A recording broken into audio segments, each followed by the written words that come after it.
Good morning, this is Norma Cowie here once more with Norma Talks. This morning I'm going to talk about the chakra system and how I discovered what I call the unfolding chakra system, the new chakra system. Now, how did I find this system? Was because I was following the energy lines from the one chakra to the other, because I knew, don't ask me how I knew, but I knew that the energy needed to flow up and down. And so I was coming on up and I went, oh, what's that little dot there? There's an energy block here. What's happening? And what evolved out of that was I found a chakra. Now, interestingly enough, a friend of mine was also studying with another teacher, and they were already working with a chakra in the same area that I had found this little block of energy, but outside of the body. That didn't quite make sense for me because I had a sense that the energy needed to flow. So anyway, to make a long story short, I began to work with this chakra. And then I began to put things up here in my head thinking, well, if there's a, if there's a chakra between, it was the solar plexus and the heart, if there's a chakra there, maybe there's a chakra somewhere, between other points. So I began to take a look at that and I began to expand. And plus I had a very active guide with me. And so I would ask and I'd get instructions. And so eventually we evolved into creating a whole new, a very different map of how the chakra system worked. Now, at that time, I was kind of a lone voice in the wilderness. Everyone was still working with the main seven, only in the front. I was working that the chakra system was actually all around us and moved in and out and up and down all at the same time. And this whole new emerging system, when I happened to be looking at a Reiki book, and there in the Reiki book, although they still had the chakras in the front, they had a second system lined up behind it. And I went, oh my goodness, that's what's happened. That second system is merged into the original system. And that was a little bit of verification, as I have often found in my life when I'm contemplating new situation aspects, other theories, you might say. There'll be a sentence or there'll be something somewhere that supports what I'm finding or discovering. So once I had that in place, then I began to work more and more and more. And what I'm going to do, again, if I manage to do this correctly, I'm going to share with you a photograph I use in my class when I'm teaching about chakras. Now, you'll notice we have the person here, and they've got what we call the traditional colors. Now, the one thing I discovered, if you go inside a chakra, that doesn't necessarily mean that's the color that you will find. So we kind of talk about the root chakra being red, and the I call it the navel, they call it sacral here, chakra being orange, and then the solar plexus yellow, the heart being green usually, throat blue, third eye more of a indigo color, and the crown more violet. But see, one thing I liked about this diagram, which is one of the reasons I use this diagram, is that it has this circle around it. And that's what I discovered, that each chakra was actually connected to what I call the grid. Now, I did forget to mention, we also have a soul star. Up here. Soul star is up here, which they have up here. They have a higher self portal here. And then they have one at the bottom of the feet, which we know our feet have chakras. And then they have the earth star below the feet. And you can actually feel the earth star and the soul star with your hand. And I'm just going to show you.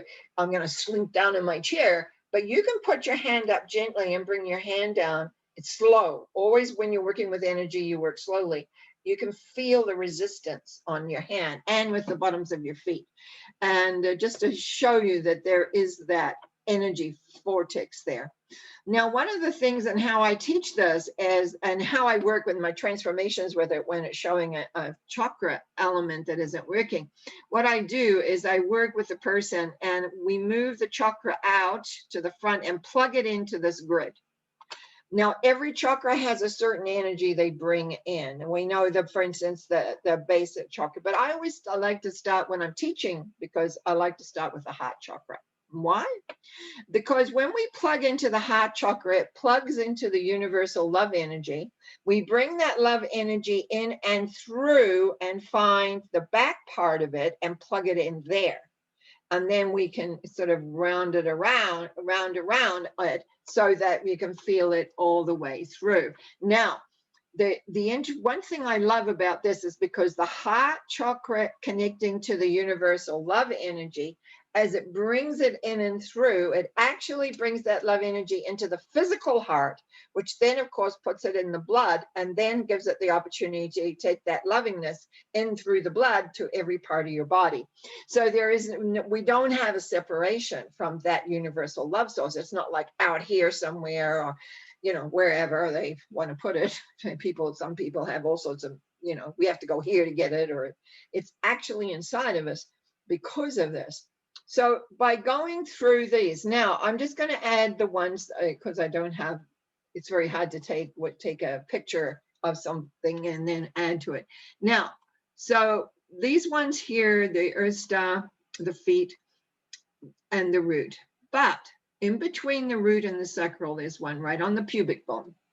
What I discovered that brings a lot of joy in, and it does have a lot to do, of course, with the male sexuality as well. So you come on up to the navel, as I call it, because it's just below the navel. And you have another one between the navel and your solar plexus. I call that the waist chakra, because and what it does, it helps ground into this outer circle. So it's grounded, you're grounded into the earth. Then as you're coming on up there, your solar plexus has always been the seat of emotionality in the old frame. And my little inner voice is saying, you've forgotten to talk about how so often people have been surprised, and I've run into this in my work when I'm reconnecting, because everything was being done in the front, they forget the back part. And very often, a lot of these chakras are not connected to the grid at the back, or don't even know, they're not even aware that there's chakras in the back of you besides. So in a way, you've got chakras everywhere, but the connection is with that grid that's around you, 360 for sure. So anyway, then we're coming on, I just want to say we're coming on up to one of the things I find are very, very important between the solar plexus and the heart chakra is right at the where the things meet in. Sorry, I went off on my little tangent. And now I'm coming back, and this is aging, by the way, guys. It was one time. Just wait till this happens to you. So this is your sternum. The sternum chakra has within it its own system. I find very often it's the only one that I found that also has a little sort of chakra points in it as well. And I haven't 100% found out and discovered what they are, but I'll talk about psychic attacks in a moment. I'm just reminding myself to do that because that chakra can play a part in that. The heart, to get that connection to the heart helps. Then you have a mid-chest chakra right here. And I can touch that because it's right here. That's your self-love part. That's the self-love energy. And this often is like dead as a doornail in so many people because we don't have self-love flowing. We don't have those things working. Excuse me. And so consequently, we need, as we open, as we connect, and remember, we're not only connecting in the front and the back, we're connecting 360 degrees around. So that this mid-chest, then we have the throat. I find so often people have clogged throat chakras because we don't speak what we think, or we don't speak what we want, how we want to speak. And then we have an upper lip chakra. Now that was the last one I discovered. And only because, well, they were coming out and said, well, there has to be something. What is it? This is over the side, deals with the psychic mouth, which relies in the very back part of your mouth, is the psychic mouth. It also supports the psychic eye, which is right in between the brow. And so it's a support system for the throat and the brow chakra, which is up here. They've got it a third eye. It's actually in your brow because it has two parts to play. As a brow chakra, which is bringing in understanding, learning, but it also works as a psychic eye, your third eye. And I know I have talked about before of the energy coming up and coming into what I call the command center, where you have your inner eye, inner ear, inner nose, inner mouth, and where you go to get your answers. Once you put, how I teach the psychic system, when you put that all together, then it's very easy to see or hear and know. And also it brings forth. Then of course you have your soul star up here, and it goes on and on and up, different chakras up. So I said I'd talk about psychic attacks. They are real. People send you thought forms a lot of the time. Sometimes you'll pick up stuff just walking through a mall or doing different things. But mostly it comes from people not wanting you to succeed, or they're jealous, or they're envious. So what do? The knowing person is going to connect into the third chakra above your head. If they want to get a thought form in, if they know what they're doing, they're going to go up here. Again, I'll squat down up here to the third chakra. Or they're going to come in from one of those sternum ones, 3, 4, 5, but usually the third. And sometimes I find that that particular chakra is being blocked from being in the grid, because it sort of holds that grid together, that holds the sense of your energy together, which is very, very important to have that come together. So we've got here as to how we can make this system work, because the energy that is coming right down, coming as we've known that it comes in and through and goes all the way down to the ground. So we need to be more grounded in our bodies. And then the earth energy coming on up through that earth star and up, then up through the base and all those chakras up above. Every chakra, every moment of the day is taking energy from below, sending energy down below. And so there is this mixture of energy because they're adding to it. Now, one of the things when I first started studying different things, I would read about prana, and they used to talk about the navel chakra a lot as being the one that brought the prana in. Personally, I believe that all energy is prana that's coming in. It's all adding to you. You are a mixture of energy, and where your energy blocks is where difficulties happen, which is one reason why what do you want to say? I do the work I do, and sometimes get upset with myself because I've got health issues coming along now, and I'm thinking, oh, but I'm supposed to have this energy all working. I don't know, I'm human like everybody else. So it's important to know that this chakra system. Now I want to relate it a little bit also to, I don't think you need this picture anymore, so I'm just going to stop the share, come back to myself here. The key here is for you to know that you're getting information all the time from above and below, but each chakra has an important part to play. Now, you might ask, how come we have this chakra system now? We are not the same beings that were around even 100 years ago. We've evolved. How many generations in 100 years has there been? Well, 2 anyway. But actually, if we go back several hundred years, our intellect is growing. Our sense of who we are is growing. We have a much higher, more sensitive awareness. More people are aware now of energy than I think probably way back when they just did it instinctually. But the learning pattern that used to be held in what they called mystery schools, where you had to swear an oath not ever to repeat what you learned. Today, it's knowledgeable. I know I had to work really, really strongly way back in the early years, and I was still quite very young, to have psychics accepted on radio, and then of course television. And I happened to be very lucky running in, got put on a TV station very early when we were beginning to open that up, that psychics were normal people, that it wasn't something that we had this great gift. And it's something that someone said to me the other day, oh, you're so gifted. I said, hang on. This is a natural. I have the same thing as everybody has. I just maybe, like, some people are better runners. Some of us are a little bit more aware of psychic abilities, but it's not abnormal. It's natural.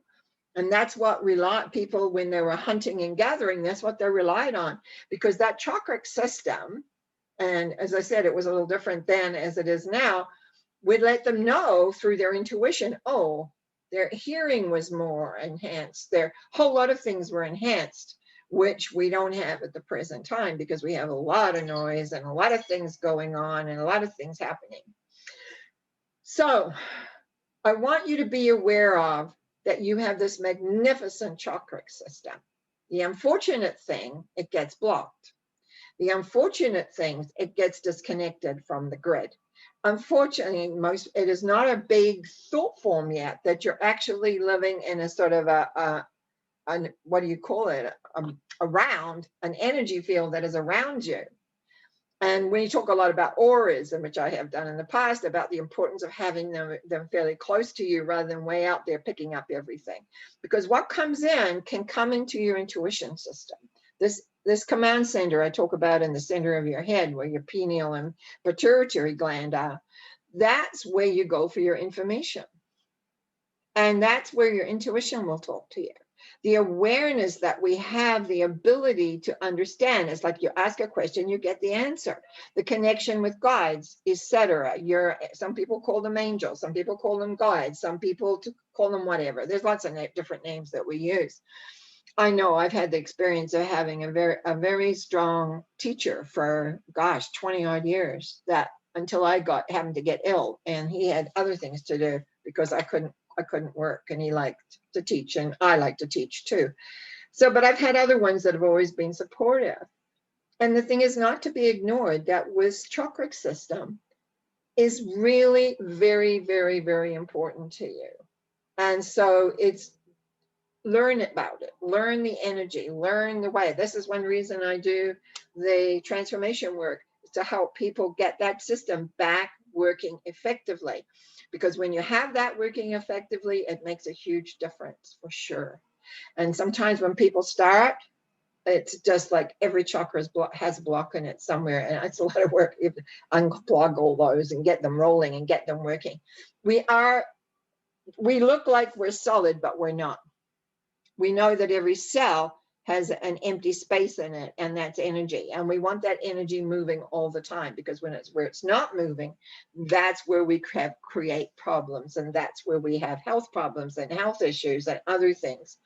So anyway, I don't know what else I have to say about this, except the chakra system and the new expanded chakra system, as I call it, really makes a huge difference to the effect of who you are, how you're working, how you're handling life, how you're planning, how you're creating, and if you're interested in psychic development, how your psyche is working. So I just want to thank you for listening. I want to thank you for subscribing, the comments, the likes, the shares. Sincerely appreciate it all. So until next time, and I'll be back Sunday for a Sunday Thought, I wish you well. Blessings.